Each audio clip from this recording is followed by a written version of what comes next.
Donc là, je suis allé chercher la photo de ce chat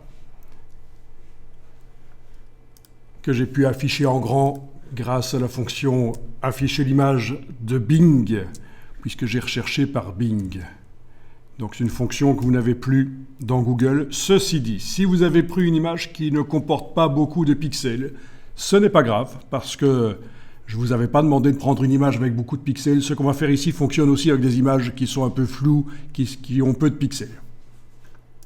Celle-ci est précise, mais ça n'a pas d'importance. Donc l'image d'un animal dont on voit la tête quand même relativement grande, c'est ce que je vous avais demandé. Ici, dans la recherche, j'ai fait une recherche quand même. Moi, j'ai fait une recherche sur des images du domaine public pour... voilà, parce que je voulais ne pas avoir de problème de copyright. Donc je me suis mis dans la peau de quelqu'un qui va faire un travail et... évidemment, j'aurais pu démarrer d'une image que j'ai faite, d'une image générée par intelligence artificielle aussi. Voilà. Donc je l'ai enregistré par clic droit sur la grande image ici, enregistrer l'image sous, je l'ai enregistré dans un dossier. Voilà, ben évidemment, vous l'ouvrez dans Photoshop.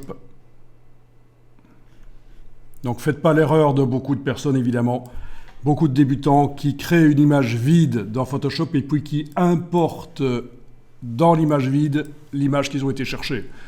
Non, Photoshop est un logiciel qui manipule les pixels. Vous avez téléchargé une image pixel, il n'y a aucune raison de l'importer. Dans Photoshop, c'est les vecteurs qu'on importe. Alors ici, je vais faire touche F. Ah, j'ai juste un petit problème d'affichage ici. Ça arrive parfois. On va voir ce qui se passe. Je vais quitter Photoshop, c'est parce qu'avec mon système de projection, parfois, c'est pas évident. À moins que ce soit autre chose. On va voir.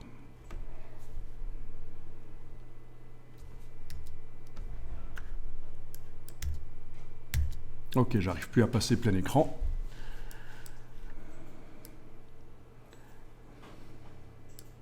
Ok, ça marche. En tout cas, le raccourci fonctionne à nouveau, parfait. Oui, c'est juste mon système de projection ici qui faisait que l'image était déformée quand je passais plein écran. C'est bizarre, mais c'est comme ça. Donc vous allez voir dans la palette des calques et vous avez évidemment un seul calque. Alors, c'est une image ici en noir et blanc, visiblement. Enfin, j'imagine, oui, hein, c'est image mode. Je suis quand même en couleur. Image mode couleur RGB, c'est bien, je suis quand même en couleur, même si c'est une image dont on a par filtrage, quelqu'un a enlevé les couleurs, donc voilà. Donc j'ai pas besoin nécessairement d'une image en couleur ici dans un premier temps.